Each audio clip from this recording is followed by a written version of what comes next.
یہ درس کربلا کا ہے، یہ خوف رسولہ کا ہے ہماری درسگاہ کربلا کربلا ہر کشیدہ راستہ کربلا کربلا شہادتوں کا راستہ کربلا کربلا سب مل کر کہو لبیک یا حسین، لا حول ولا قوة إلا بالله العلي العظيم. أعوذ بالله من الشيطان اللعين الرجيم. بسم الله الرحمن الرحيم. الحمد لله رب العالمين والصلاة والسلام على سيد الأنبياء والمرسلين خاتم النبيين بالقاسم محمد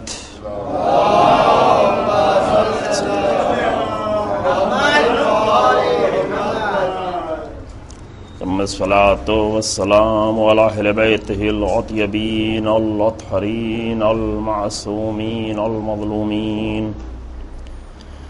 الذين أذهب الله عنهم الرجس وطهرهم تطهيرا.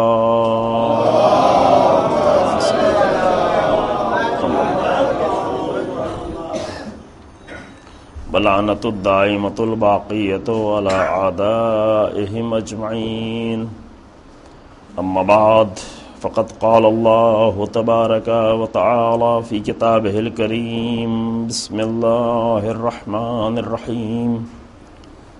قل إن صلاتي ونسكي ومحياي ومماتي لله رب العالمين لا شريك له وبذلك أمرت وأنا أول المسلمين. صلوات محمد.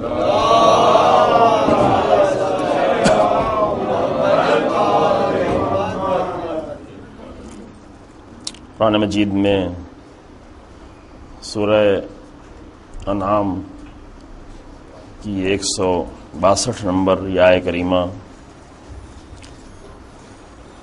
جس میں پروردگار پیغمبر اکرم صلی اللہ علیہ وآلہ وسلم کی زبانی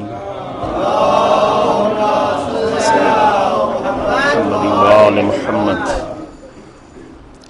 ایک مسلمان کی زبان، ایک مسلمان کی منطق، ایک مسلمان کی فکر جو اس کی زندگی میں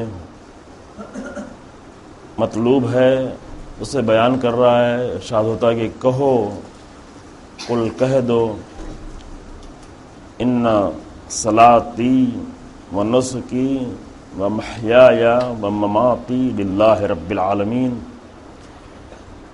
میری نماز، میری عبادتیں، میری زندگی اور میری موت، یہ سب کچھ اس پروردگار کے لیے ہے کہ جو عالمین کا رب ہے. لا شریک لہ، اس کا کوئی شریک نہیں ہے. بذالک امرت، اور اسی بات کا ہمیں حکم دیا گیا ہے. وانا اول المسلمین، اور میں پہلا مسلمان ہوں. پہلا مسلمان ہونا یہاں اس سے مراد درجے کے اعتبار سے ہے، نہ کہ ٹائم کے اعتبار سے. یعنی اسلام میں سب سے پہلا، سب سے اول درجے کا اسلام میرا اسلام ہے. میں اول المسلمین ہوں. کہ جو انبیاء کا ایمان ہے، ائمہ علیہ السلام کا دین ہے، یعنی جو کلاسز ہوتے ہیں، جو کہ درجات ہیں دین کے، ایمان کے، اسلام کے، درجات کم و زیادہ ہوتے ہیں، لیکن سب سے بلند درجہ وہ ان ذوات مقدسہ کا ہے کہ جو دین کے تمام تقاضوں کو انہوں نے بہتر سے بہترین شکل میں پورا کیا ہے، جس میں ذات پیغمبر اکرم صلی اللہ علیہ وآلہ وسلم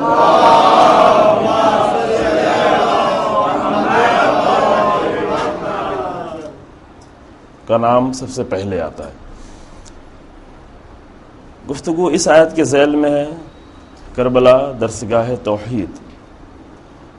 کربلا سے انسان کو توحید کا درس ملنا، اور وہ توحید ایک عملی توحید، یعنی جو انسان کی زندگی میں توحید جو نظر آ رہی ہو، یعنی کربلا کے عمل میں توحید نظر آ رہی ہے۔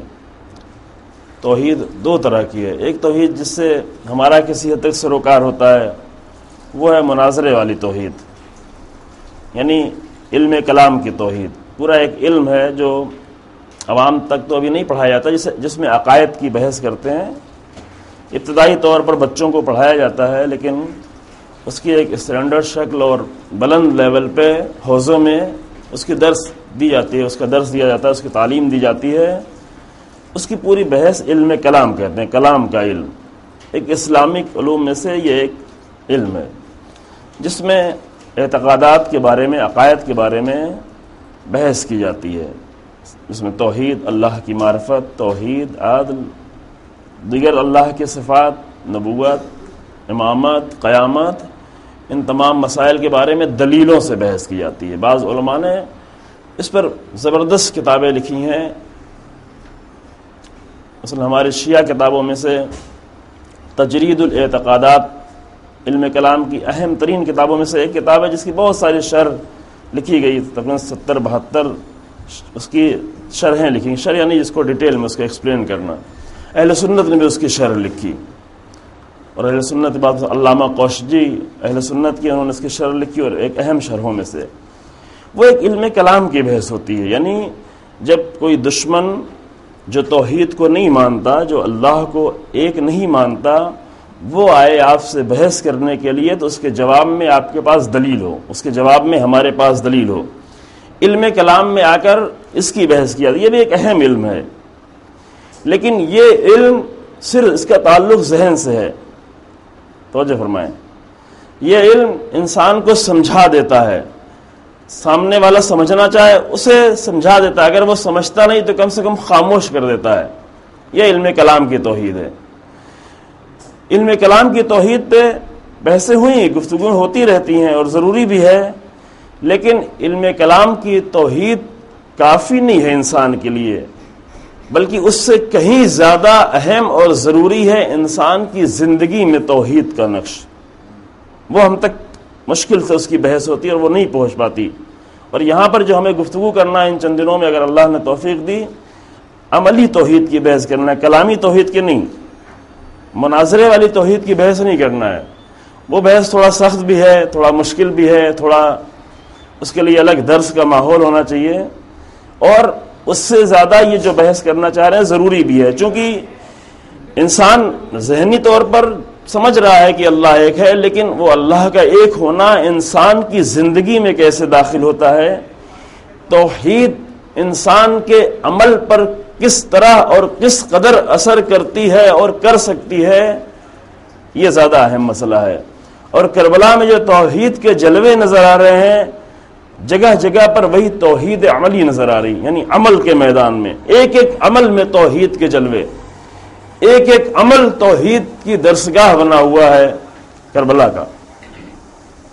یہ گفتگو لہذا آیت جو انتخاب کی، فرمایا کہ جو کچھ ہم کر رہے ہیں، کل میں نے آپ کی خدمت میں عرض کیا کہ یہ جو کہا کہ صلاتی، میری نماز کو خاص طریقے سے الگ سے اس لیے ذکر، جو کہ نماز کے ذریعے سے انسان روزانہ اللہ سے رابطے، ایک خاص عمل ہے پورے دین میں، پورے دین کے ڈھانچے میں نماز ایک خاص عمل ہے، ایک ایسا عمل کہ جس کے ذریعے سے انسان مسلسل بار بار آ کر اپنے پروردگار کی بارگاہ میں حاضر ہوتا ہے۔ بعض لوگوں نے کہا، یعنی کئی لوگوں سے یہ سابقہ ہوا، یعنی اظہار کیا کہ یہ عمل بہت ہی خوبصورت، بہت ہی حسین عمل ہے، اسلام کا یہ عمل بہت ہی حسین عمل ہے۔ ایک خاتون مسلمان ہونے کے لیے آئی تھی، یعنی سیکھا تو اس نے خود، صرف میرے پاس کلمہ پڑھنے کے لیے آئی تھی، وہاں دوسرے ملک میں، ایک افریقہ کے مڈغاسکر میں، ایسی خاتون تھی، جوان، ابھی شادی بھی نہیں ہوئی تھی، وہ آئی جب کلمہ پڑھنے کے لیے، میں نے پوچھا کہ کس چیز نے تمہیں اس قدر متاثر کیا، مثلا وہ میڈیا میں کام کرتی تھی، پڑھی لکھی بھی تھی، کہ کیا چیز تھی جس کی بنیاد پر تم اپنا مذہب چینج کر رہے ہو؟ چونکہ مذہب نہیں تبدیل کیا جاتا، مذہب تبدیل کرنا اتنا آسان نہیں ہے. تو جو فرما رہے ہیں جو چیز انسان کا عقیدہ بن گیا ہو، عقیدہ یعنی جو چیز انسان کے دل سے آ کر ایک چیز بدھ گئی ہو، اسے چھڑانا، اسے توڑنا، علیکم السلام، اسے توڑنا اور اس کو توڑ کر مذہب کو تبدیل کر دینا، یہ کوئی آسان چیز نہیں ہے. ایک صلوات پڑھیں آپ حضرات.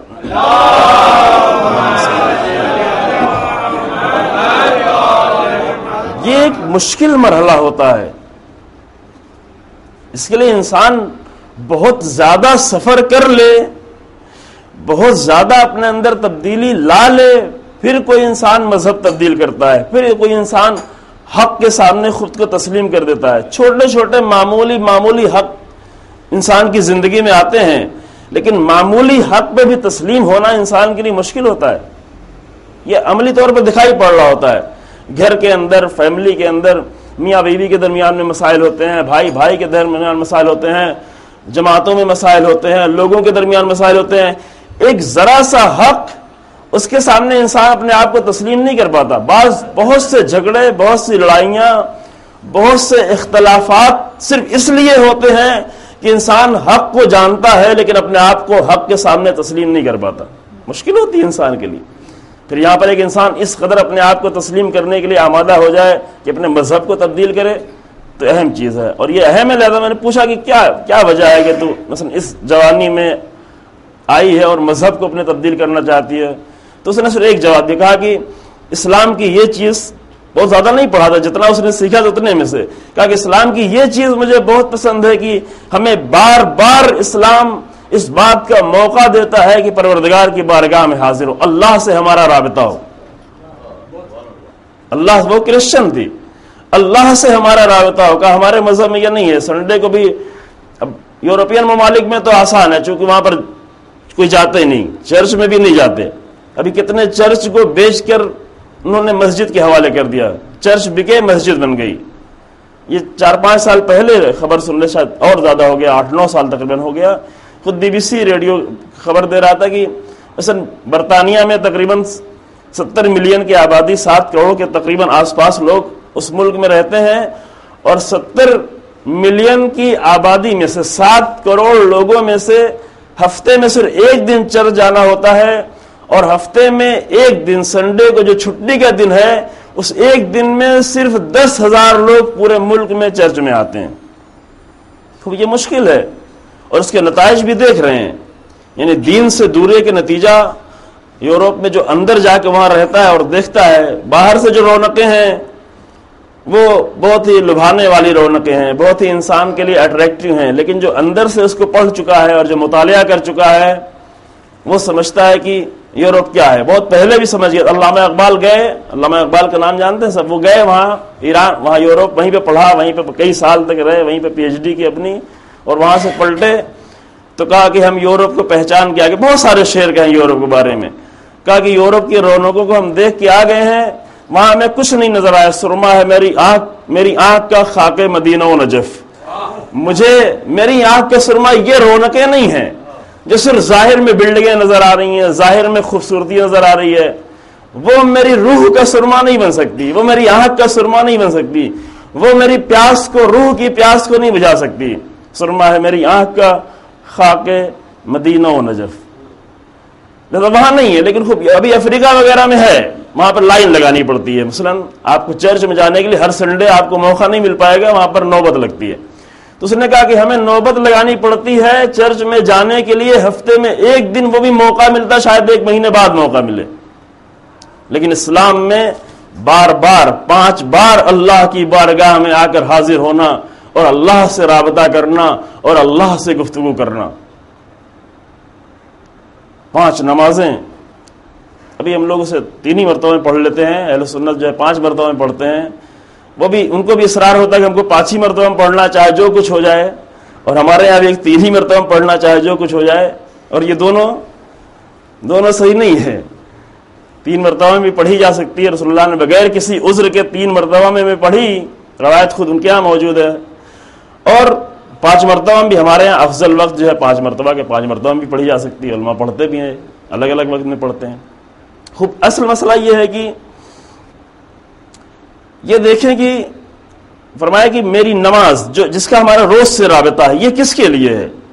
کل آپ کے سامنے عرض کیا کہ انسان نیت کرتے وقت بھی بعض وقت، اور شاید جس طرح ہمیں نیت بتائی جاتی ہے اس نیت کو دیکھیں تو نیت کرتے وقت بھی متوجہ نہیں ہوتا کہ ہم کیا کر رہے ہیں، یعنی لفظیں دہرا رہا ہوتا ہے، لفظوں کو زبان سے ادا کر رہا ہوتا ہے یا لفظوں کو اپنے دل میں دہرا رہا ہوتا ہے، لیکن وہ اس بات کا ارادہ دل میں نہیں کر پاتا کہ یہ پروردگار تیرے لیے کر رہا ہوں۔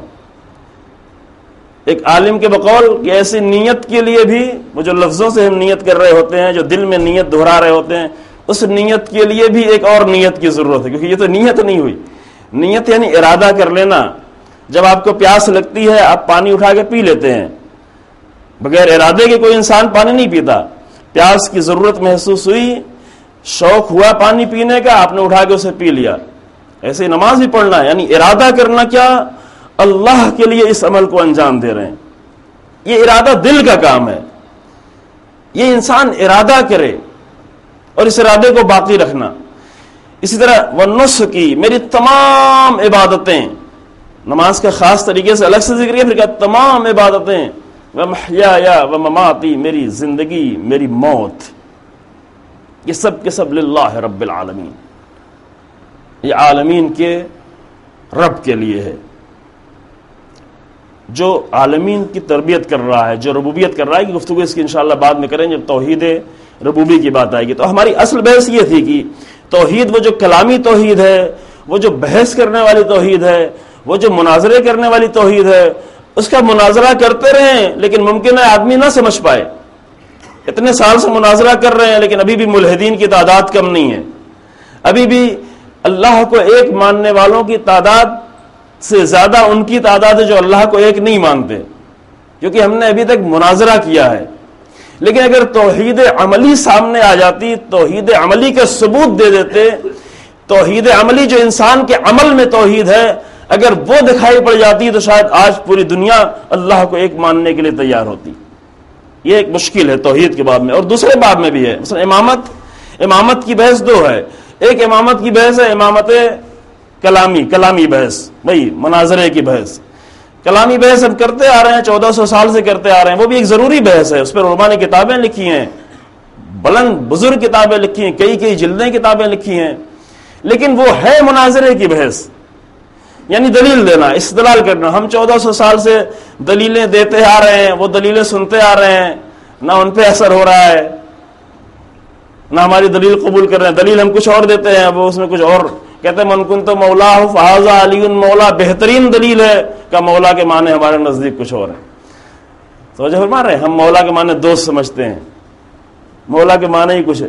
جو بھی دلیل لا کے قرآن کی آیت پیش کریں کہتے ہیں معنی ہمارے نزدیک یہ ہے۔ کیوں؟ اس لیے کہ ابھی ہم نے مناظرے کی صرف بحث کی ہے، امامت کلامی کو پیش کیا ہے۔ امامت کلامی بہرحال یہ مشکل ہے، ضروری بھی ہے، لیکن بہرحال یہ مشکل ہے کہ جب بحث ہوگی تو انسان بحث میں اپنے آپ کو بھی پیش کرے گا، اپنی بھی دلیل پیش کرے گا، یا اگر نہیں پیش کرے گا بہت کچھ ہوگا، خاموش ہو کے چلا جائے گا، لیکن ضروری نہیں کہ مان بھی لے۔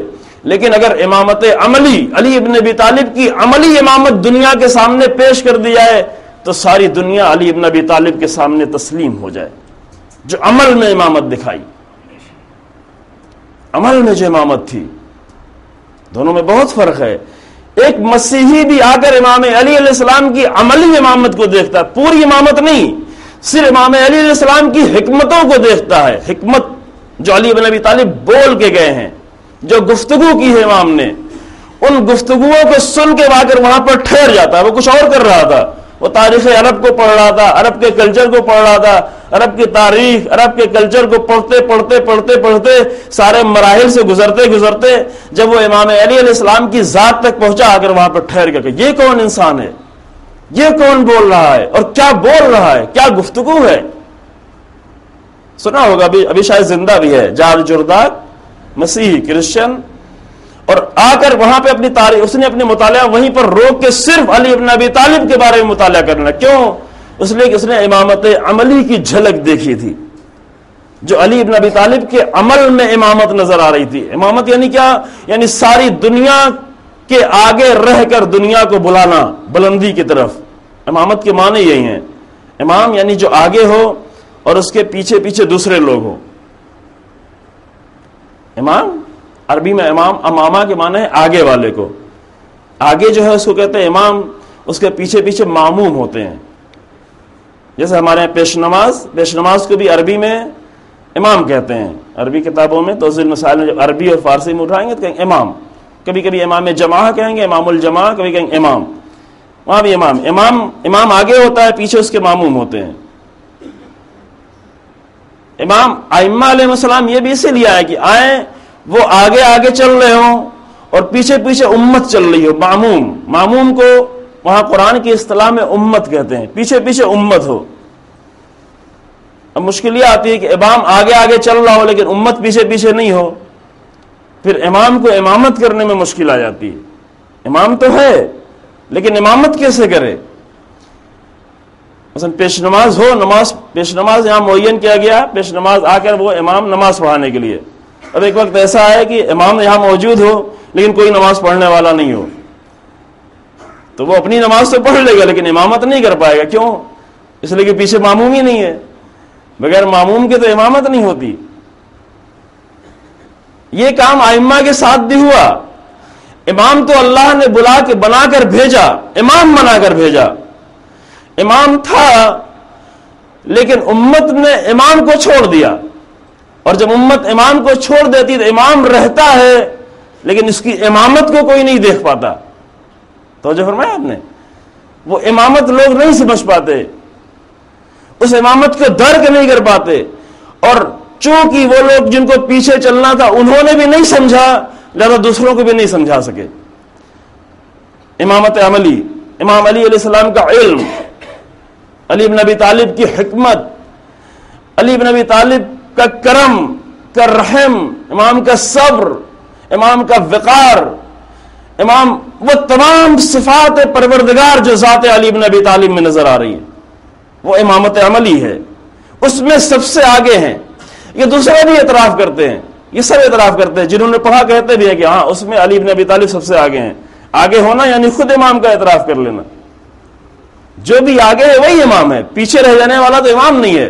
پیچھے رہنے والا اسے امت ہونا چاہیے. اگر امت نہیں ہوا تو امت سے کٹ کر دوسرا کچھ ہو گیا, امت نہیں رہا. نماز پڑھنے کوئی نہیں آیا, وہ معموم نہیں بنا. لیکن امام تو امام ہی ہے, جو سب سے آگے ہے وہ امام ہے. لہذا وہ مسیحی وہ سارا مطالعہ کرتے کرتے آگے ٹھہر جاتا ہے اور صرف علی بن ابی طالب کے بارے میں مطالعہ کرنا شروع کرتا ہے, پھر کتاب لکھتا ہے. اور بعض علماء کے بقول کی کسی نے بھی اتنی اہم کتاب امام علی علیہ السلام کے بارے میں نہیں لکھی. کتابیں بہت لکھی گئی امام علیہ السلام کے بارے میں, لیکن جیسی اس نے کتاب لکھی, اہل سنت نے بھی بہت سی کتابیں لکھی اور شیعوں نے بھی بہت سی کتابیں لکھی, لیکن ایک کتاب اتنی قیمتی کتاب بعض لوگوں نزدیک نہیں لکھی گئی. نام جانتے ہوں گے آپ نے, شاید ابھی ترجمہ بھی ہو چکا ہے اردو میں بھی, انگلش میں بھی. اصل اس نے عربی میں لکھی, جو لبنان کا رہنے والا تھا. صوت العدالت الانسانیہ, عدالت انسانی کی آواز. اس نے امام علی علیہ السلام کی عدالت کو دیکھا تھا. عدالت بھی امامت ہے. عدالت امامت مناظرے والی امامت نہیں ہے. عدالت امام علی علیہ السلام کی عملی امامت ہے. اور یہ عملی امامت ایسی تھی کہ کہنے والا کہنے پر مجبور ہو گیا کہ قتل علی فی محرابہ لشدت عدلہ. علی بن ابی طالب اپنے محراب عبادت میں شدت عدل کی بنیاد پر شہادت کے درجے پر فائز ہو گئے. علی بن ابی طالب کی عدالت عملی امامت ہے, عمل کر کے دکھایا ہے. تو جو فرمایا آپ نے, بس یہ مشکل ہے ہمارے ہاں کہ ہم مناظراتی امامت, مناظرے والی توحید اس کی بحث کرتے ہیں لیکن وہ تاثیر اتنا نہیں ڈال پاتی. اگر آ کر عملی امامت کو دنیا کے سامنے پیش کر دے, علی بن ابی طالب نے اپنے عمل میں کون سی امامت کی ہے, حتیٰ کہ وہ لوگ جو آ کر علی سے ان کی حکومت چھین کے لے گئے تھے, ان کی بھی میدان عمل میں علی بن ابی طالب امامت کرتے ہوئے نظر آ رہے ہیں. قدم قدم پر امامت کی, یہ ہے امامت عملی. اگر اس علم کو دنیا کے سامنے پیش کیا جائے, اگر اس حکمت کو لا کر دنیا کے سامنے پیش کر دیا جائے, دنیا تسلیم ہے, تسلیم ہو جائے گی, بے اختیار تسلیم ہو جائے گی. اب البتہ ہماری بحث ابھی امامت کی نہیں, ہماری بحث توحید کی ہے. توحید میں بھی یہی مسئلہ ہے. مسلمان, ہر مسلمان کہہ رہا ہے ہم موحد ہیں, ہم توحید اہل توحید ہیں، توحید کی صدائیں بلند کر رہا ہے، توحید کے نعرے بلند کر رہا ہے، لیکن جہاں سے توحید کے سب سے زیادہ نعرے نظر آتے ہیں، جہاں سے توحید کی سب سے زیادہ صدائیں بلند ہوتی ہیں، اگر وہاں پر جا کے دیکھیں تو اس قدر توحید سے دوری ہے، اس قدر توحید سے دوری کہ ہر عمل توحید سے دور نظر آتا ہے۔ اس کے نمونے سامنے آئیں گے، توجہ فرما رہے ہیں، نمونے اس کے سامنے آئیں گے، کیونکہ توحید تو لا الہ الا اللہ کہہ دینا نہیں ہے، زبان نہیں، لفظ نہیں۔ کل آپ کے سامنے عرض کیا کہ لفظ ہمارا دین کی ہماری جو مشکلات، وہ لفظوں میں کھیلنا، لفظوں کے درمیان رہنا، لفظوں سے رابطہ رکھنا، لفظوں سے سروکار رکھنا اور لفظوں سے آگے نہ بڑھ پانا، لا الہ الا اللہ کہتے رہنا، لیکن یہ نہیں ہو کہ ہماری زندگی میں واقعا اللہ کی ذات، اللہ ایک ہے، رب ایک ہے، خالق ایک ہے، خوف صرف اس کا ہے۔ یہ توحید کے جو مراتب ہیں، جو مراحل ہیں، عمل جو کرنا ہے صرف اس کے لیے کرنا ہے، یہ مراحل آئیں گے انشاءاللہ ایک ایک کر کے آپ کی خدمت میں، اور عملی توحید کے، نہ مناظراتی توحید کے، چونکہ وہ الگ بحث ہے، اس کی الگ گفتگو کبھی اگر ضرورت ہوئی تو ہو سکتی ہے، لیکن ابھی فی الحال عملی توحید کی، اور یہ انسان کو طے کر رہا ہے، چونکہ امام نے فرمایا نہج البلاغہ میں کہ اول الدین معرفت ہو، دین کا پہلا چیپٹر، یعنی دین کا آغاز کہاں سے ہو، یہاں سے بہت توجہ فرمائیں گے، میں اصل گفتگو یہاں سے شروع ہو گئی، دین کا آغاز کہاں سے ہو؟ امام فرماتے ہیں اول الدین معرفت ہو، دین کا آغاز اللہ کی معرفت ہے، ابتدا معرفت ہوگی تو انسان توحید تک پہنچے گا۔ بات کے جملے بعد میں انشاءاللہ پیش کیے جائیں گے۔ آغاز، اول، یہ اول کا کلمہ بہت اہم ہے، امام جس کی طرف متوجہ کرنا چاہ رہے ہیں کہ آغاز دین کا، اول الدین کیا ہے، یہ انسان کے لیے ایک اہم چیز ہے۔ دیکھیں ہمیں دین میں عقائد پڑھائے جاتے ہیں، ہے نا، عقائد کی بحث ہوتی ہے، دین میں اخلاقیات کی بحث ہوتی ہے، دین میں آداب کی بحث ہوتی ہے، اور دین میں احکام کی بحث ہوتی ہے۔ یہ سب چیزیں اہم ہیں، یعنی سب چیزیں مہم ہیں، سب چیزیں امپورٹنٹ ہیں، لیکن اس میں اول کیا ہے، اس میں آغاز کہاں سے ہو، اس میں پہلا عمل کیا کرے انسان، اول دین کیا ہے، یہ ایک سوال ہے، اور یہ سوال اس کو معمولی بھی نہیں سمجھیں، چونکہ دینداری کر رہا ہے انسان، دینداروں کے درمیان میں گفتگو ہو رہی ہے، دینداری میں کتنا وقت، مثلا کل آپ نے کتنی دیر تک جلوس کیا، کتنی دیر تک مجلس کی، پھر دوبارہ مجلس کی، پہلے بھی مجلس کی، ممکن ہے کافی وقت آپ جو ہے کیا کر رہے ہیں، دینداری کر رہے ہیں، سب دین کا حصہ ہے، عزاداری دین سے تو جدا نہیں ہے، یہ دین کا حصہ ہے، اتنا وقت دیداری میں کر رہے ہیں، نمازیں پھر پڑھتے ہیں، آگے جماعت پڑھی، گھر میں گئے کچھ کیا، باہر گئے کچھ کیا، یہ دین کا حصہ، اتنا وقت دے رہے ہیں، اتنا کام کر رہے ہیں، یہ معلوم ہونا چاہیے کم سے کم انسان کی، یہ جو دینداری ہم کر رہے ہیں اس میں دین میں پہلی چیز کیا ہے، سب سے زیادہ اہم چیز دین میں کیا ہے، اور اسی کے اوپر پھر دینداری منحصر ہوتی ہے۔ جیسے انسان کی فہم ہوگی، جیسے انسان سمجھے گا، اسی اعتبار سے دینداری کرے۔ کل آپ کی خدمت میں عرض کیا، اشارہ دوسرے موضوع کے اعتبار سے، البتہ مثلا ایک انسان جو ہے کیا ہوا، دیندار ہے کتنے دن کا، ایک دن کا دیندار ہے نا، ایک دن کا دیندار انسان، ایک آدمی کوئی 2 دن کا دیندار ہے، مثلا ایک آدمی صرف روزہ عاشور کا دیندار ہے۔ اہل سنت میں بھی بہت سے لوگ دیدار ہیں کس، ایک دن کے، کون سے دن کے، روزہ عید کے دن کے دیدار، کچھ لوگ روزہ عاشور اور روزہ عید 2 دن کے دیدار ہوتے ہیں، کچھ لوگ 10 دنوں کے دیدار ہو جاتے ہیں پورے محرم کے، کچھ لوگ 1 مہینہ ماہ رمضان کے، پھر 10 دن ادھر، 1 مہینہ 10 دن کے دیدار، دینداری الگ الگ ہے نا سب کی دیداری۔ یہ کیوں الگ الگ دیداری ہے؟ دیداری اس لیے الگ الگ ہے کہ ہر ایک نے دین کو الگ الگ سمجھا ہے۔ اصل نقطہ یہاں پر ہے کہ وہ جو صرف ایک دن دینداری کر رہا ہے وہ سمجھتا ہے کہ اتنا ہی دین، یہی میرے لیے کافی ہے، کیونکہ دین کو سمجھا ہی اتنا ہی ہے، دین جو اس کے سامنے پیش کیا گیا اس دین کے اعتبار سے وہ ایک دن اس کے لیے کافی ہے۔ اور کوئی بہت زیادہ دیدار ہوتا ہے، وہ اپنے آپ کو سمجھ رہا ہے کہ ہم بہت زیادہ دیدار ہے، وہ اور کیا کرتا ہے، وہ اگر دن میں 17 رکعت نمازیں بھی پڑھ لیتا ہے، کچھ اور توفیق ہوئی تو کچھ مستحب نمازیں پڑھ لیتا ہے، اور پھر اس کے بعد جب باہر نکلتا ہے تو اب اس کے بعد دیدار نہیں ہے. مسجد میں آیا دیدار ہے، مسجد کے باہر نکلا اب دوسرے کام میں لگا، اور وہ کام سمجھتا ہے یہ دین کا حصہ نہیں ہے. یہ مشکل ہے، یہ دینداروں کی دینداری کی مشکل ہے کہ مسجد میں آیا سمجھ رہا ہے ہم دیندار ہیں، دین پہ عمل کر رہے ہیں، مسجد سے باہر نکلا کہا کہ اس کا مطلب اب جو ہم دوسرا کام کر رہے ہیں وہ دین کا حصہ نہیں، دین کے باہر کی بات ہے. مطلب دین کے باہر کے اعتبار سے کریں نہ، دین وہاں بھی موجود ہے.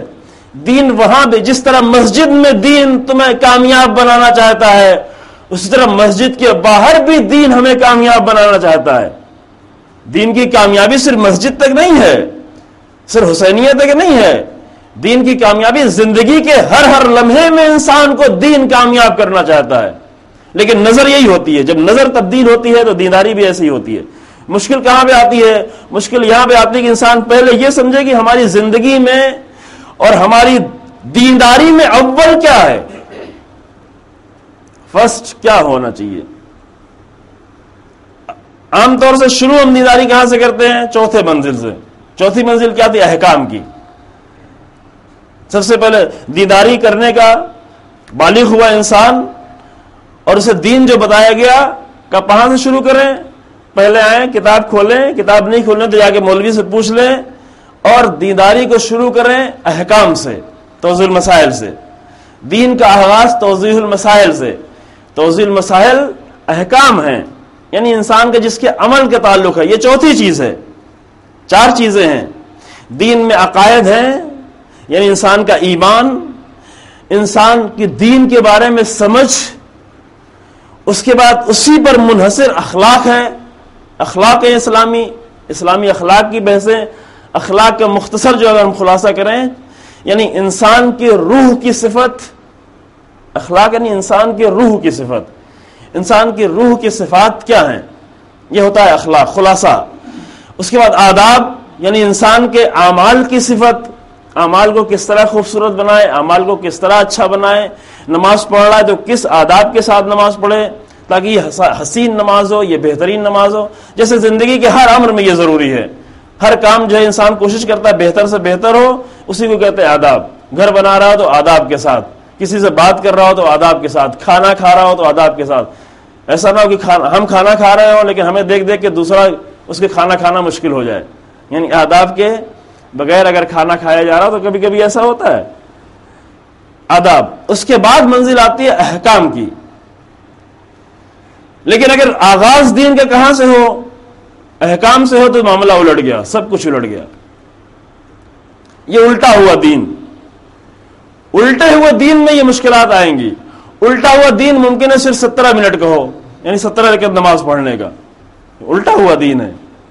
الٹا ہوا دین ممکن ہے صرف 1 مہینے کا ہو، جو الٹ دیا گیا ہے سب کچھ. اور آدمی خوش بھی ہے، خوش ہے کہ میں نے دینداری کر لی. بعض اور بھی امور انجام دیتا رہتا ہے، لیکن آدمی 17 رکعت میں وہ کام اپنی نماز پڑھ سکتا ہے. 17 رکعت نماز واجب، وہ بھی 17 منٹ میں پڑھ سکتا ہے. یعنی واجب نماز تو اسی ہوتی ہے.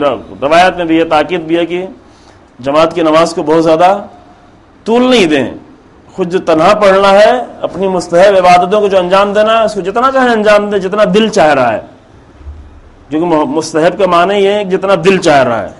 مستحب میں بھی کوئی فورس نہ ہو، کوئی زبردستی نہ ہو، اپنے آپ کو ٹھوسے نہیں کوئی چیز کی یہ کام کرنا ہی کرنا ہے، وہ تو مستحب نہیں رہ جائے گا. چونکہ استحباب کے معنی ہی عربی میں کیا ہے؟ استحباب یعنی اللہ کی محبت چاہنا. محبت چاہنے کے لیے کوئی عمل کرنا، محبت چاہنے کے لیے زبردستی نہیں کی جاتی. تو جو ہمارے یہ ہماری مشکلات ہے کہ ہم زبردستی، چونکہ پورا ثواب لینا ہے لہذا پوری دعا پڑھنی ہے. اب وہ زبردستی کر رہے ہیں، پڑھ رہے ہیں، 4 صفحے پڑھ لیے، صفحے پلٹ پلٹ کے دیکھ رہے ہیں کہ کہاں آخر میں کب تک پہنچیں گے. اس کی یہ دل چاہ رہا ہے تو پوری پڑھیں، پھر اور بھی پڑھیں. جتنا زیادہ دل چاہے اتنا زیادہ پڑھیں. یہ پوچھے اپنے دل سے. روایت میں بھی، روایت نہیں بلکہ جملہ نہج البلاغہ میں ہے کہ ان للقلوب اقبالا وادبارا. اس دل کے لیے کبھی مائل ہونے کی کیفیت ہوتی ہے، تمایل ہوتا ہے، اور کبھی دل پلٹا ہوا ہوتا ہے. انسان کی یہ کیفیتیں آتی ہیں. قرآن بھی کہتا ہے کہ کبھی دل میں بست ہوتا ہے بس کی کیفیت ہوتی ہے تبھی کبھی سمٹا ہوا ہوتا ہے. جب یہ بس کی کیفیت یعنی پھیلا ہوا دل ہو, کشادہ دل ہو, روشن دل ہو, کچھ کرنے کا دل چاہ رہا ہے تو اس کی قدر کرے انسان. جب مائل ہو رہا ہو دل کش کرنے کے لیے, جب یہ دل چاہ رہا کہ سوتے سوتے دل نے چاہا کہ اٹھے اور 2 رکعت نماز پڑھ لے تو پڑھ لے, اس کی قدر جانے انسان. چونکہ یہ ابھی دل چاہ رہا ہے, یہ محبت میں پڑھنے جا رہا ہے. ضرور نہیں کہ حتماً پوری کرے, لیکن ہاں اگر انسان کی محبت اتنی زیادہ ہو جائے تو اسے پوری بھی کرے, لیکن وہیں تک جہاں تک انسان کے دل رجوع کر رہا ہو, جہاں تک مائل ہو. لہذا امام علیہ السلام نے فرمایا کہ جب تمہارا دل مائل ہو, اقبال کی کیفیت ہو, تو اس کی قدر جانو اور اس اگر انجام دو, عمل انجام دو, چونکہ یہ مستحب عمل یہ ہو جائے گا. لیکن اگر تمہارا دل مائل نہیں ہو رہا ہے تو اپنے آپ کو روک لو, واجبات انجام دے کے جاؤ, ہو جائے گا انسان کا. تو جو فرما رہے ہیں اس سے بھی لوگ بھاگتے ہیں. البتہ چند پچھلے سال غالباً ایک تقریر میں رہبر انقلاب حضرت آیت اللہ خامنائی, انہوں نے نماز کے بارے میں حفظہ اللہ, انہوں نے نماز کے بارے میں تقریر کر رہے تھے. کہا کہ نماز میں یہی 17 رکعت نماز 17 منٹ میں پڑھی جا سکتی ہے نا. 17 رکعت نماز, واجب نماز 17 منٹ میں انسان پڑھ سکتا ہے. یہ 17 منٹ جو انسان نماز میں نہیں دے پاتا, کتنے 17 منٹ ہیں جو انسان ٹیلی ویژن دیکھتے ہوئے صرف ایڈورٹیزمنٹ میں گزار دیتا ہے. کتنے 17 منٹ ایک دن شمار کرے انسان اپنا, کتنا 17 منٹ بیکار گیا. کیونکہ وہ تو بیکار ہے نا, وہ تو بالکل بیکار ہے. اگر کچھ دیکھ رہا ہے تو وہ پتہ نہیں اچھا ہے برا ہے, وہ خود ہی فیصلہ کرے. لیکن جو ایڈورٹیزمنٹ دیکھ رہا ہے وہ تو بالکل بیکار, بار بار وہی آ رہا ہے, بار بار تکرار ہو رہا ہے. یہ کتنے زیادہ یہ 17 منٹ گزار دیتا ہے, لیکن 17 منٹ نہیں دے پاتا کیونکہ دین کو نہیں سمجھا ہے. دین میں یہ نہیں سمجھا ہے کہ دین میں اصل کیا ہے. اور اگر اصل نہیں سمجھے گا انسان, دین کی اصل کو نہیں سمجھے گا, تو وہ 17 منٹ دینے کے لیے آئے گا, وہ بھی تھکی ہوئی نماز. کل آپ کے بارے میں عرض کیا آپ کی خدمت میں نا, تھکی ہوئی نماز, تھکا ہوا روزہ, شام ہوتے ہوتے اس طرح اس کے عمل سے ظاہر ہو رہا تھا کہ کاش کی زندگی نہ ہوتی تاکہ روزہ نہ رکھنا پڑتا. ایسا بھی ہوتا ہے. لیکن ایسے بھی با مسرت اور آمادہ لوگ ہوتے ہیں جو کمزور بھی ہیں, جو ضعیف بھی ہیں, جو لاغر بھی ہیں, لیکن روزہ انہیں تھکاتا نہیں. تھکا ہوا حج کرنا, کل مثال دی آپ کے سامنے نمونے, ایسا تھکا ہوا طواف سے باہر نکلتا ہے, ایسا تھکا ہوا صحیح سے باہر نکلتا ہے. کیوں؟ اس لیے کہ دین کو جو سمجھا تھا وہ الٹی طرف سے سمجھا تھا, صحیح سیدھی طرف سے نہیں آیا تھا. اور اگر دین کو الٹا سمجھ آئے گا یہی چیزیں تھکی ہوئی نظر آئیں گی. اور اگر دین کو انسان صحیح سمجھ لے گا تو زندگی میں 24 گھنٹے وہ دیدار ہوگا, اور اس دیداری میں اسے لذت مل رہی ہوگی. توجہ فرمائیں, توجہ. دین صرف مسئلہ دین کے فہم کا ہے. اگر دین کو الٹا سمجھے گا تو 17 منٹ میں بھی تھکا تھکا انجام دے رہا ہوگا, اور اگر دین کو صحیح سمجھے گا تو 24 گھنٹہ وہ دیدار ہوگا, اور اس دیدار میں ایک لمحے کے لیے نہیں تھکے گا بلکہ لذت محسوس کرے گا. دیداری میں لذت. دکان پہ بیٹھا ہوا ہے وہاں بھی دیدار ہے اور اس دیداری میں لذت محسوس کر رہا ہے. بازار میں آیا ہے وہاں بھی دیدار ہے اور اپنی دیداری میں لذت میں, آسان ہے اس کے لیے, بہت ہی سہل ہے. نجم البلاغہ میں جملے ہیں امام علیہ السلام کے, اور خاص مقام پہ یہ جملہ کہا کہ کچھ لوگ ہیں جو ان چیزوں میں لذت محسوس کرتے ہیں جس میں دوسرے لوگ وحشت محسوس کرتے ہیں, ڈرتے ہیں, خوفزدہ ہوتے ہیں. کیسا یہ ہوگا؟ ارادہ کرنا بھی چاہتے ہیں کہ چلو اب نماز پڑھیں گے, لیکن ڈر رہے ہوتے ہیں کیسے یہ ہم سے ہو پائے گا. کیوں ڈر رہے ہیں؟ یہ 17 منٹ دینے کے لیے کیوں ڈر رہے ہیں؟ اس لیے ڈر رہے ہیں کہ دین کو الٹا سمجھا ہے, دین کی روح کو نہیں سمجھا ہے, دین کا آغاز کہاں سے تھا یہ نہیں سمجھا تھا. رسول اللہ نے آ کر بہت نمازیں نہیں پڑھائی تھی لوگوں کو, توجہ فرما رہے ہیں, بہت زیادہ نمازیں نہیں پڑھائی تھی. اصل شروع میں نمازیں تھی نہیں, روزہ تھا ہی نہیں, دھیرے دھیرے آتا رہا. وہ اصل احکام دین, سب سے زیادہ احکام دین رسول اللہ کہاں پہ آئے؟ مدینے میں آئے, مکے میں نہیں. مدینے کی زندگی کتنے دن کی رسول اللہ کی؟ 10 سال کی. اور مکے کی زندگی 13 سال کی. ان 13 سالوں میں مکے کے مسلمانوں نے احکام بہت کم انجام دیے تھے, لیکن دین ان کا مدینے والوں سے بھی زیادہ قوی تھا, دین ان کا مدینے والوں سے بھی زیادہ مضبوط تھا. ان کے لیے قرآن میں خاص آیتیں آئیں، وہ لوگ جو ہجرت کر کے آ گئے، ہجرت کرنے والے سب کے سب مکے کے تھے نا، ان کے لیے قرآن میں خاص آیتیں آئی ہیں، ان کو خاص ان کے لیے ان کی مدح کی گئی ہے کہ جنہوں نے پہلے مرحلے میں آ کر رسول اللہ کی مدد کی، انہوں نے اتنے عمل نہیں انجام دیا، رسول اللہ نے جو چیز ان کو سکھائی تھی وہ پہلی چیز سکھائی تھی جو دین میں پہلی ہوتی ہے۔ لہذا اگر پہلی دین کو سمجھ گئے تو نماز تو پڑھنا دور کی بات ہے، نماز تو چھوڑے، جان دینے میں بھی ان کو لذت لگ رہی تھی، لذت محسوس ہو رہی تھی، جان دینے کی بھی باری آتی تھی تو لذت کے ساتھ جاتے تھے، خود اپنا گھوڑا تیار رکھتے تھے، خود اپنی تلوار تیار رکھتے تھے۔ آج کے زمانے کی طرح سے نہیں تھا کہ فوجیوں کو شمشیریں دی جائیں گی، اسلحے دیے جائیں گے، گاڑیاں دی جائیں گی، نہ، رسول اللہ کچھ بھی ان کو نہیں دیتے تھے، کہا تمہیں آنا ہو تو خود ہی آؤ، سواری لانا ہو تو خود ہی اپنی سواری تیار کرو، تلوار تمہیں چاہیے، نیزہ تمہیں چاہیے تو خود ہی یہ سارا کام کرو، اور آ کر جان بھی دینا ہو تو آ کر جان دو۔ کیوں یہ کرتے تھے؟ اس لیے کہ ان کو دین صحیح سکھایا گیا تھا، بعد میں گڑبڑ ہوئی اسی لیے پھر الٹا ہو گیا معاملہ۔ رسول اللہ کے اصحاب میں بہت ہی عظیم کردار ہے، یہ ہماری ایک کمیاں بھی ہیں کہ ہم جس رخ کو دیکھتے ہیں صرف ایک رخ سے دیکھتے ہیں، دوسرے رخ سے نہیں دیکھتے۔ خاص کر ہمارے ہند و پاک کے دین میں، اور دینی میں نہیں، پوری زندگی میں یہ ہوتا ہے، کسی چیز کو صرف ایک رخ سے دیکھنا چاہتے ہیں، دوسرے رخ سے دیکھنے میں توجہ نہیں کرتے۔ بہت سے مسائل بھی اسی لیے پیدا ہوتے ہیں، حتیٰ کہ ذاتی گھریلو مسائل بھی جو پیدا ہوتے ہیں صرف ایک وجہ ہے، ایک وجہ یہ ہوتی ہے اس کو ہم ہر ایک چیز کو ایک رخ سے دیکھتے ہیں۔ مثلا بیوی شوہر کی اگر برائیاں دیکھنا شروع کرتی صرف برائیاں ہی دیکھتی، پھر خوبیاں نہیں دیکھتی۔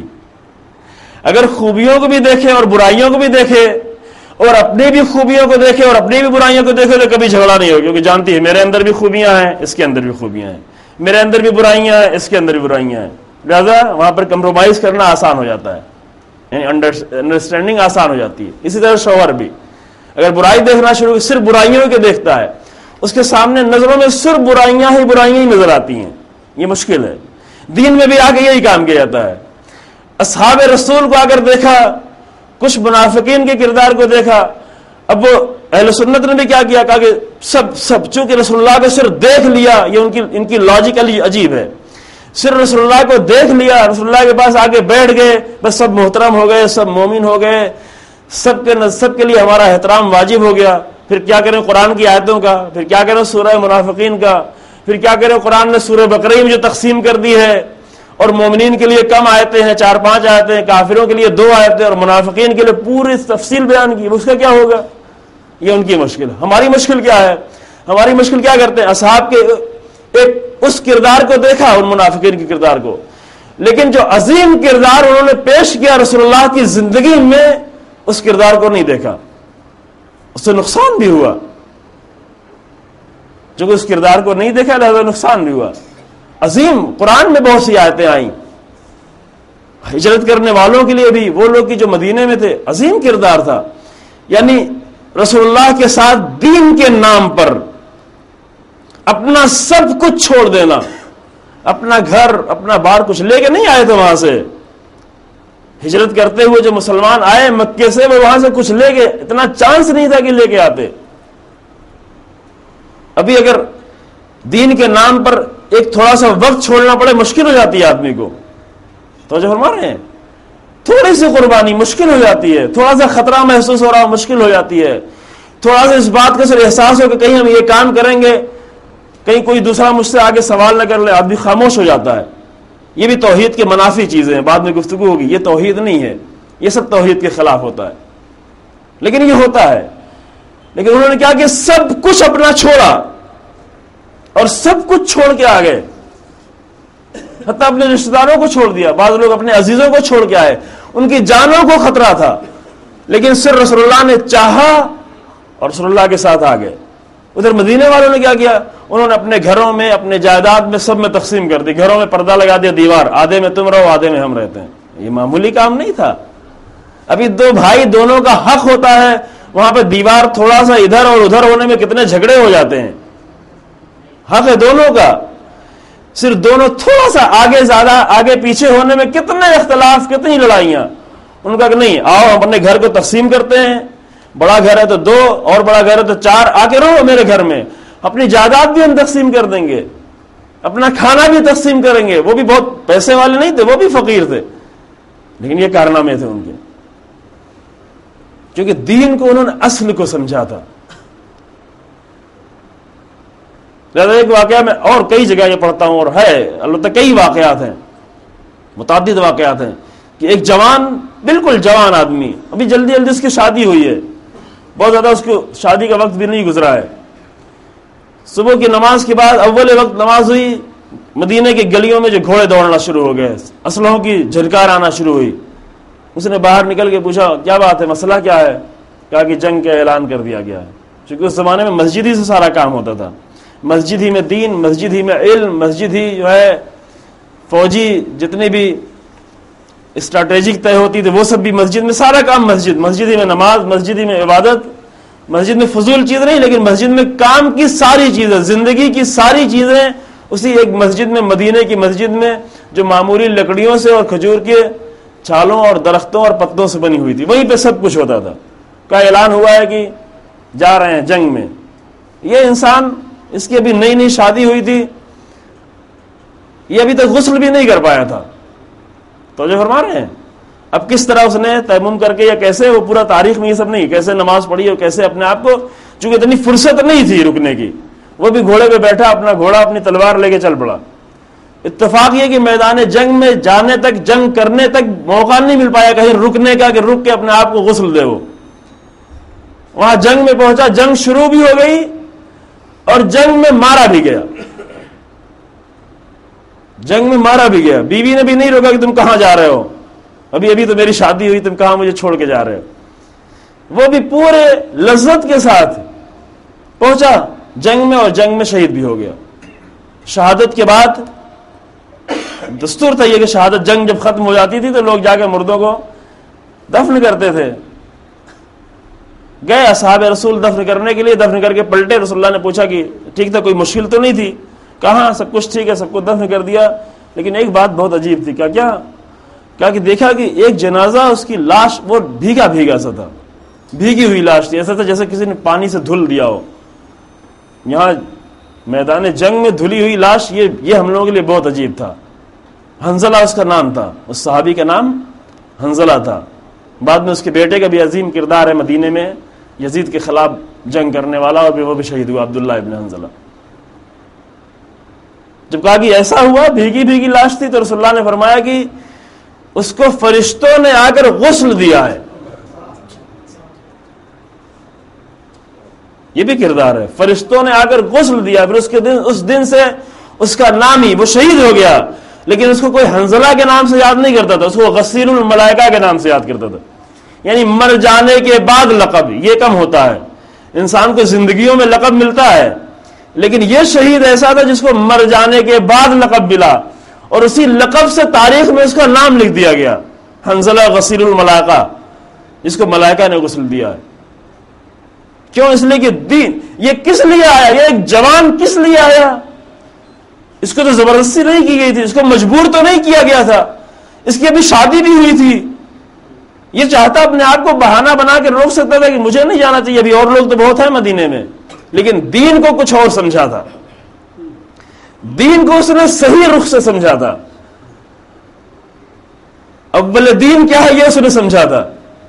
وہ عرب جو لڑتے تھے، جو جھگڑتے تھے، ایک شتر مرغ کے انڈے پر 40 سال تک لڑے کہ شتر مرغ نے انڈا دیا، یہ میرے کھیت کا ہے کہ تمہارے کھیت کا ہے، یہ میرا ہے یہ تمہارا ہے. پھر دونوں قبیلے لڑے، لڑتے لڑتے 40 سال تک. اتنی بھی قربانی نہیں کہ ایک شتر مرغ کا انڈا اٹھا کے دے دے، لے جاؤ بھائی، لڑنا نہیں ہے، اتنی جانے جانے تمہیں یہی چاہیے، جاؤ، اتنے کے لیے نہیں لڑنا ہے. پرندہ اگر دوسری جگہ سے، ایک پرندہ اگر کسی کے پراپرٹی میں آ کے بیٹھ گیا اور دوسرے نے اس کو پکڑنا چاہا، اس پہ جنگ ہوئی کتنے سال تک، ایسی جنگ کرنے والے تھے. اس عرب کو جب رسول اللہ نے صحیح دین کی روح بیان کی، یہ جو اتنی قربانی دینے کے لیے تیار تھے نہیں تھے، ان عرب میں اتنی بڑی تبدیلی آئی کہ جنگ میں ایک مارا گیا، زخمی ہو کر زمین پہ گرا. زخمی، جنگوں میں قاعدہ یہی ہوتا تھا کہ کوئی زخمی ہوتا ہے، کچھ لوگ کا کام یہ تھا کہ مشکیزہ لیے ہوئے زخمیوں کو پانی پلاتے رہتے تھے، کیونکہ حالت زخم میں پیاس بہت شدید ہوتی ہے. یہ اگر آپ میں سے کوئی زخمی کبھی ہوا تو اس کو اندازہ ہوگا. اگر انسان زیادہ زخمی ہو جائے، اور اس زخمی بھی وہ کہ جب جسم سے مسلسل خون نکل رہا ہو، تو چونکہ جسم میں خون کی کمی ہوتی ہے، جدھر یہ خون کی کمی ہونا شروع ہوتی ہے اتنی زیادہ پیاس کی شدت بڑھتی جاتی ہے، شدید ہوتی جاتی ہے پیاس، آنکھوں کے سامنے تاریکی چھانے لگتی ہے، جسم پر پانی کم ہوتا ہے. لہذا کچھ لوگ ہوتے تھے جا کے پانی پلاتے تھے زخمیوں کو، وہ لڑتے نہیں تھے، یہی کام کر رہے ہوتے تھے.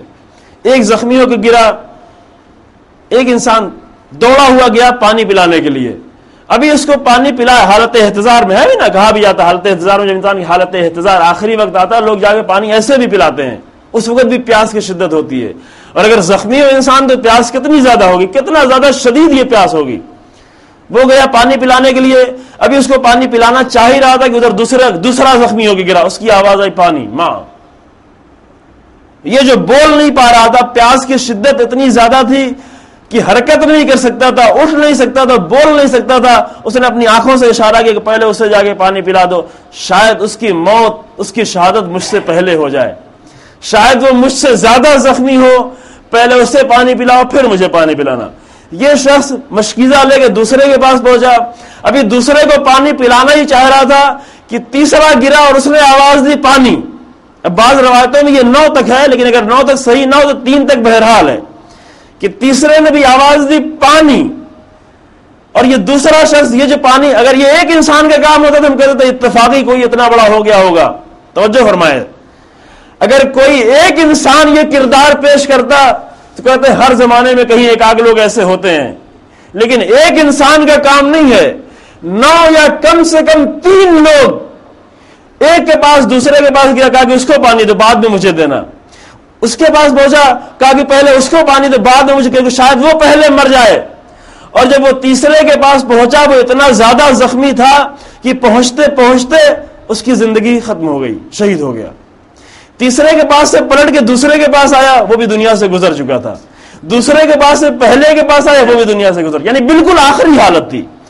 یعنی اتنا جسم سے خون بہہ گیا تھا کہ پیاس کی شدت کس قدر زیادہ ہوگی، لیکن ان عربوں میں اتنا زیادہ ایثار و قربانی کے روح ڈال دی رسول اللہ نے کہ وہ خود پانی پینے کے لیے تیار نہیں ہے، کہہ رہا پہلے اسے پانی پلا دو پھر مجھے پانی پلانا.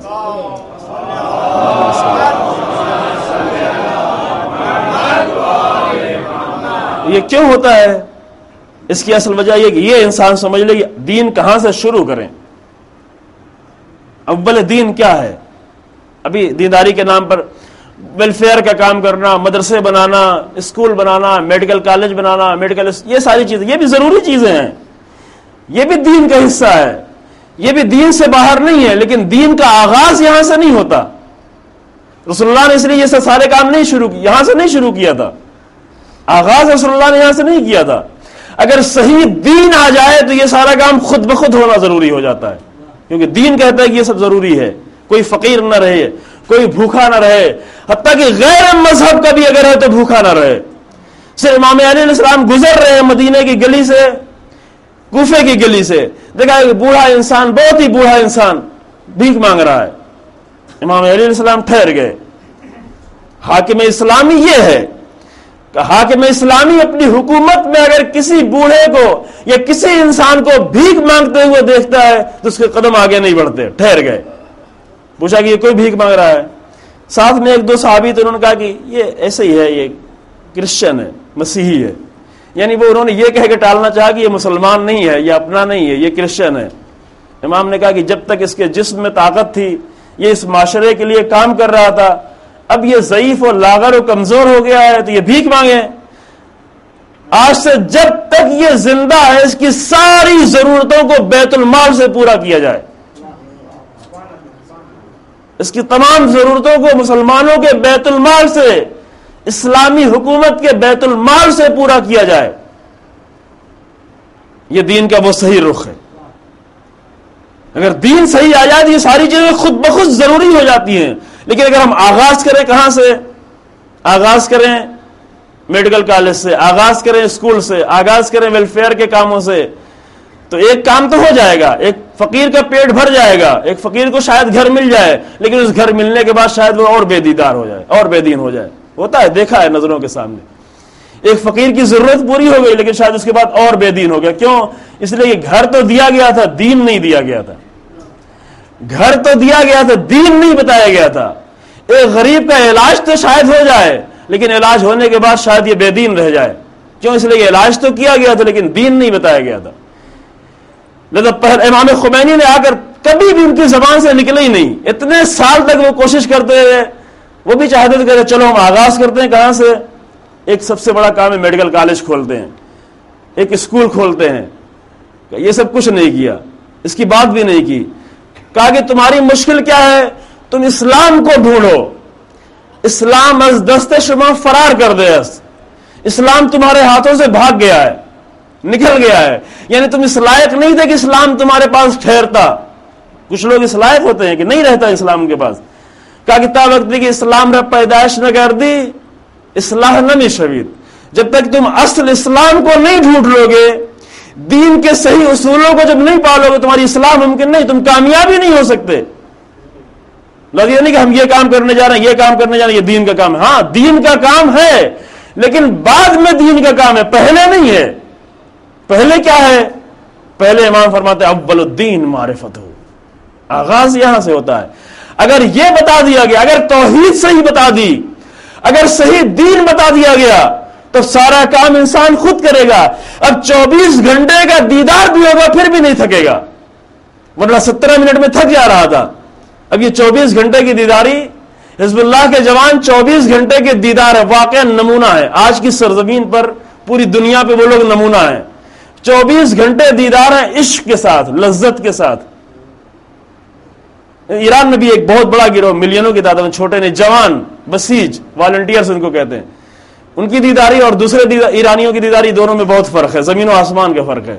آپ لوگ جو زیارتوں میں جا کے دیکھتے ہیں, جو نظر آتے ہیں فاسد قسم کے لوگ, وہ نہیں دیدار ہیں. لیکن اگر ان 12 ملین پہلے تبھی اور زیادہ ہو گئے, ان 12 ملین جوانوں کی دیداری کو آگے دیکھیں, وہ 24 گھنٹہ دیدار رہتے ہیں, دین سے تھکتے بھی نہیں, لذت دین میں محسوس کرتے ہیں. یونیورسٹی میں پڑھ رہے ہیں نمبر 1. ابھی جتنے بھی نئے اختراعات ہوتی ہیں, جتنی نئی چیزیں کھوج کی جا رہی ہیں, اس میں سب سے بڑا کردار ان کا ہوتا ہے. نمبر 1 ہوتے ہیں لیکن تھکے ہوئے نہیں. دیدار ہیں, یونیورسٹی میں دیدار ہیں, گھر میں دیدار ہیں, روڈ پر دیدار ہیں, دکانوں میں دیدار ہیں. دیداری کر رہے ہیں لیکن تھکے نہیں ہیں, دیداری میں لذت محسوس کر رہے ہیں. کیوں؟ اس لیے کہ دین کو صحیح طریقے سے سمجھا ہے. جو پہلے تھا اسے پہلے سمجھا ہے, جو بعد میں تھا اسے بعد میں سمجھا ہے. لیکن اگر الٹا ہو جائے تو مشکل ہوتی ہے. اب کچھ آیتیں اور حدیثیں بھی تھیں, اب آج ٹائم نہیں ہے, انشاءاللہ سے کل بیان کریں گے. اور اہم چیزیں کہ انسان دین کہاں سے سمجھے, کہاں سے شروع کرے, آغاز کہاں سے کرے. یہ انسان کی زندگی کا ایک اہم نقطہ ہے, خاص کر دیداروں کے لیے. جو اپنی زندگی میں دیداری کرنا چاہتے ہیں وہ کہاں سے دین کو شروع کریں.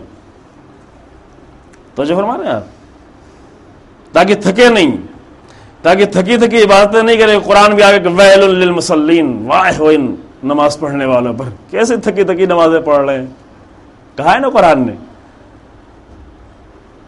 ایسے نمازیوں پر جو الٹی نمازیں, الٹا دین سمجھے ہوئے ہیں. ویل للمصلین, جو یراعون, جو دکھا رہے ہوتے ہیں, جو اپنی نمازوں میں کسالہ ہوتے ہیں, جو تھکے ہوتے ہیں, سست ہوتے ہیں, بور ہوتے ہیں. سمجھ رہے ہیں؟ لیکن جو تھکے نہیں ہوتے, جو دین کی روح کو سمجھے ہوتے ہیں, جو دین کو الٹا سمجھے ہوئے تھے, وہ مکے میں ٹھہرے اپنے احرام صحیح کر رہے تھے, احرام ڈھونڈ رہے تھے. کیا کون سے کپڑا پہنے, کس کپڑے میں احرام باندھیں, کیسے جانا ہے عرفہ, کیسے جانا ہے ابشر, کیسے جانا ہے منا, کیسے کرنا ہے طواف, پھر واپس پلٹ کے کیا تحفے لے جانا ہے, کیا تحائف لے جانا ہے, کیا بچوں کے لیے لے جانا ہے. وہ اس فکر میں تھے. گھر کیسے پلٹ کے جانا ہے, وہ اپنے گھر پلٹنے کی فکر میں تھے.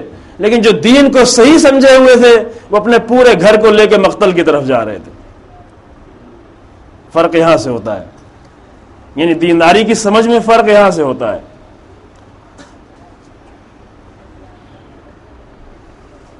وہ لوگ بھی دینداری کر رہے تھے, بے دین لوگ نہیں تھے. وہ لوگ جنہوں نے حسین ابن علی کے ساتھ نہیں دیے وہ بے دین لوگ نہیں تھے، وہ سب دیداری کر رہے تھے. مکے میں دیدار لوگ آئے تھے، معمولی دیدار لوگ بھی نہیں، کم سے کم اس حد تک کے دیدار کی جو حج کر سکیں ایسے دیدار لوگ آئے تھے. وہ بھی دین کو سمجھے ہوئے تھے، لیکن چونکہ الٹا سمجھے ہوئے تھے لہذا انہیں اپنے گھروں کی فکر تھی. لیکن جو دین کو صحیح سمجھے ہوئے تھے انہیں اپنے گھروں کی نہیں مقتل کی فکر تھی، وہ مقتل میں چلے آ رہے تھے. اور قرآن انہی لوگوں کو مخاطب کر کے کہہ رہا تھا لو کنتم فی بیوتکم لبرز الذین کتب علیہم القتل الی مضاجعہم. اگر تم اپنے گھروں کی فکر میں پڑے ہوئے ہو، اگر تم اپنے گھروں میں بیٹھنا چاہتے ہو تو بیٹھو، تمہاری ضرورت بھی نہیں ہے ہمیں. لو کنتم فی بیوتکم، اگر تم اپنے گھروں میں ہو تو رہو. لبرز الذین کتب علیہم القتل الی مضاجعہم. تو کچھ لوگ ایسے ہیں کہ جن کے اوپر قتل ہونا اور شہید ہونا لکھ دیا گیا ہے تو وہ اپنے قدموں سے چل کر اپنے مقتل تک آئیں گے. کربلا والے یہ تھے، اور کربلا والوں کی دیداری یہ تھی، کربلا والوں کے دین کی فہم یہ تھی کہ وہ سارے مکے والوں کو چھوڑا اور چھوڑ کر آئے، مقتل تک آئے، اپنے قدموں سے چل کے آئے. حسین ابن علی روک بھی رہے تھے پھر بھی آئے. کہاں کہاں روکا؟ مکے میں روکا، راستے میں روکا، کربلا جا کے روکا، بار بار روکا، شب عاشور تک روکتے رہے. لیکن ان کی دین فہمی کچھ اور تھی. ہماری دین فہمی کے لیے بہت آسان تھا، اس سے بہتر کیا ہو سکتا ہے، اس سے بہتر کوئی بہانہ چاہیے ہمیں. خود حسین کہہ رہے ہیں، خود میرا مولا کہہ رہا ہے چلا جاؤ، اب مولا کی اطاعت کرنا ضروری ہے، بس چلے جائیں. لیکن ہماری دین فہمی یہ ہے. کربلا والوں کی دین فہمی کیا ہے؟ کربلا والوں کی دین فہمی ہے کہ مولا آپ کی اطاعت تو واجب ہے لیکن آپ کو تنہا چھوڑ کے چلے جائیں. یہ کیسے ممکن ہے؟ دونوں میں بہت فرق ہے. کربلا والے کے دین، اگر جوان 13 سال کا جوان وہ جو دین کو فہمے ہوئے وہ کس طریقے سے، وہ دین کو جو سمجھے ہوئے ہے، اس کے دین کی سمجھ یہ ہے کہ پوچھا جاتا موت تمہارے نزدیک، موت، یہ باادب بچے ہیں، یہ ایسے نہیں اٹھتے. جہاں پر حسین ابن علی موجود ہوں، جہاں پر عباس ابن علی موجود ہوں، جہاں پر بنی ہاشم کے اصحاب، بنی ہاشم کے بلند کردار وہاں پر موجود ہوں، جہاں پر بزرگ اصحاب موجود ہوں، وہاں 13 سال کے بچے نہیں اٹھتے. تو جو فرما رہے ہیں یہ ادب تھا وہاں پر. پیغمبر اکرم صلی اللہ علیہ وآلہ وسلم جب تک مدینے میں زندہ رہے ایک بھی خطبہ امام علی علیہ السلام نے نہیں دیا. آپ دیکھ لیں تاریخ میں، جب تک رسول اللہ زندہ رہے ایک خطبہ بھی امام علی علیہ السلام کا نہیں ہے. یہ ادب تھا وہاں کا. یہ ادب کربلا میں بھی تھا کہ یہ 13 سال کا بچہ یہ نہیں اٹھنا چاہتا تھا، نہیں اٹھ سکتا تھا، اسے اٹھنا نہیں چاہیے تھا. اور شاید یہ 13 سال کا بچہ سوچ رہا ہوں میں اٹھوں یا نہ اٹھوں، اٹھوں تو کیسے اٹھوں، میرا چچا یہاں موجود ہے، ابو الفضل العباس موجود ہے، اصحاب ان بزرگوں میں. لیکن ایک چیز تھی جسے اٹھنے پہ مجبور کر رہی تھی، ان بزرگوں کا احترام تھا جو روک رہا تھا، لیکن شوق شہادت تھا. اس نے اس بچے کو اٹھا دیا، کہا چچا جان میرا نام نہیں آیا، میرا ذکر نہیں آیا. امام نے سوال کیا کیف الموت عندک، کیسی ہے موت تمہارے نزدیک؟ اگر یہ سوال نہ ہوا ہوتا تو پوری تاریخ انسانیت میں اتنا خوبصورت جواب بھی نہیں ملتا، وہ بھی ایک 13 سال کے بچے سے.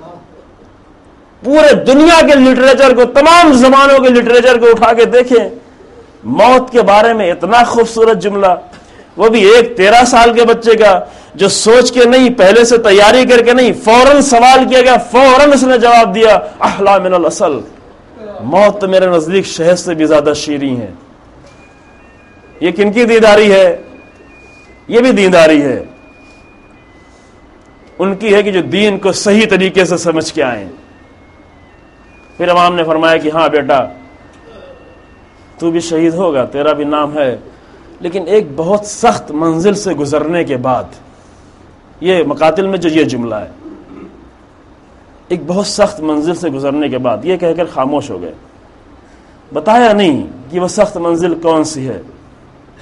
اصحاب کو بھی نہ معلوم ہونے پائے، دوسروں کو بھی نہیں معلوم، لیکن امام کو معلوم ہے کہ وہ سخت منزل کون سی ہے. وہی سخت منزل ہے جس کو شاید یاد کر کے جب امام حسین علیہ السلام اپنے اس 13 سال کے بچے کو رخصت کر رہے تھے تو بالکل کیفیت بدلی ہوئی تھی. کسی کو بھی رخصت کرتے ہوئے حسین ابن علی اتنا نہیں روئے, اتنا گریہ نہیں کیا جتنا جناب قاسم کو رخصت کرتے ہوئے گریہ. کیوں نہیں معلوم, کئی وجہ ہیں. شاید اس لیے بھی تھا کہ جب امام حسن علیہ السلام کی شہادت ہوئی تھی 10 سال پہلے تو یہ بچہ بہت چھوٹا سا تھا, 2.5-3 سال کا بچہ, یتیم بچے کا اکرام کرنا حسین ابن علی سے کوئی جا کے پوچھے, اس کو ہم نہیں سمجھ سکتے کیونکہ ہم اتنا کر نہیں سکتے, ہمارا دل اتنا بڑا نہیں ہے. یتیموں پہ ہم رحم کرتے ہیں, یتیموں کا اکرام نہیں کرتے. قرآن یہ نہیں کہتا کہ یتیموں پہ رحم کرو, قرآن کہتا کہ بل کلا بل لا تکرمون الیتیم. جو لوگوں کا ایک عیب بتائے گا کہ یتیموں کا اکرام نہیں کرتے. یتیموں کا اکرام یعنی ان کی عزت کہیں جانے نہ پائے, ان کا احترام, ان کی قدر, ان کی شرف, ان کی شرافت, ان کی عزت کو باقی رکھنا. امام نے رحم نہیں کیا تھا یتیم پر, یتیم کا اکرام کیا تھا. امام جانتے تھے کہ یتیم کو کس طرح رکھا جائے, ایک یتیم کو کس قدر محبت دی جائے. اور شاید امام حسن علیہ السلام کی شہادت کے بعد حسین ابن علی کو علی اکبر کے لیے اتنا وقت نہیں دیتے تھے جتنا جناب قاسم کے لیے دیتے تھے. علی اکبر سے کوئی اتنا پیار نہیں کرتے تھے جتنا قاسم کو پیار کرتے تھے. کیوں؟ اس لیے کہ میرا بھائی کا یتیم ہے یہ. علی اکبر امام حسین کے قریب اتنا زیادہ نہیں ہوتے تھے جتنا یہ بچہ ہوتا تھا, کیونکہ میرے بھائی کی نشانی ہے یہ. اور یہی وجہ تھی کہ اتنا زیادہ مانوس ہو گئے تھے, اتنا زیادہ قریب ہو گئے تھے کہ جناب قاسم کو بھی اندازہ تھا کہ میرا چچا مجھے کتنا چاہتا ہے, اور حسین ابن علی کو بھی معلوم تھا کہ میں اپنے بچے کو کتنا چاہتا ہوں. لہذا جب سینے سے لگایا اور رونا شروع کیا, دونوں گریہ کر رہے ہیں, دونوں رو رہے ہیں. اس قدر دونوں روئے کہ روتے روتے دونوں زمین پہ گر پڑے, غش کھا کر زمین پہ گرے. اب نہیں معلوم کہ غش سے افاقہ کیسے ہوا, لیکن تمام مقاتل میں یہ ہے کہ دونوں غش کھا کے زمین پہ گرے. اور جب غش سے افاقہ ہوا تو کہا چچا جاؤں, کہا نہیں, پھر روک دیا.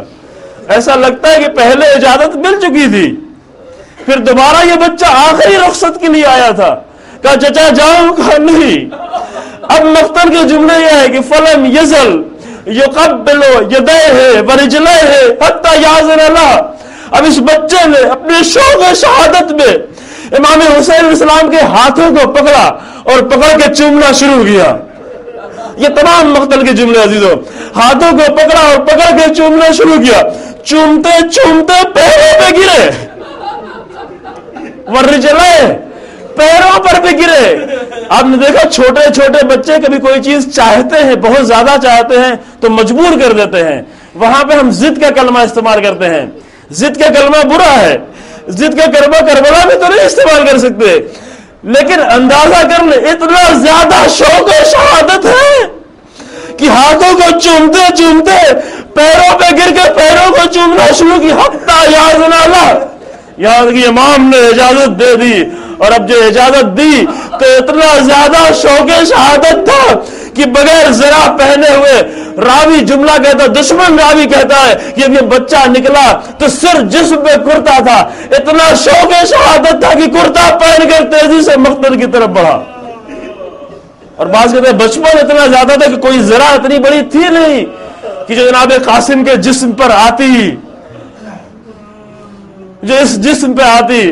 اب اس کے بعد پورا مسائل نہیں پڑھ رہا, صرف چند جملے. رخصت تو کر دیا, لیکن حسین کو وہ منظر یاد ہے جس کی رات میں ذکر کیا تھا, بیٹا بہت سخت منزل سے گزرے گا بیٹا. حسین اس لمحے کا انتظار کر رہے ہیں. روایت کے جملے یہ ہیں مقتل کے کہ اس طرح حسین ابن علی گھوڑے کو اپنے قریب لیے آمادہ کھڑے ہیں کہ جیسے ہی مقتل سے آواز آئی, یا امتا ہے میرے چچا میری مدد کو آؤ, اتنی تیزی سے حسین گھوڑے پہ سوار ہوئے کہ کوئی دیکھ نہ پایا, اور اتنی تیزی سے مقتل کی طرف بڑھے ہیں. لیکن جب قریب پہنچے تو دشمن چاہتا تھا سر و تن میں جدائی کرے.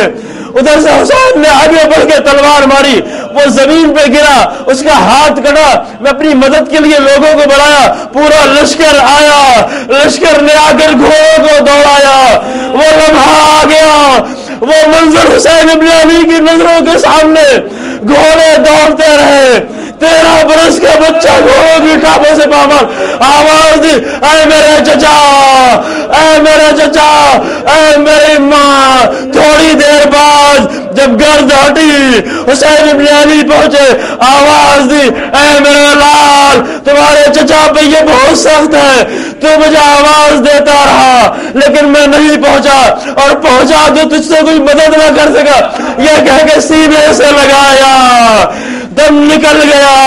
اب وہ سخت منزل آئی، بچے کو کس طرح اٹھائے؟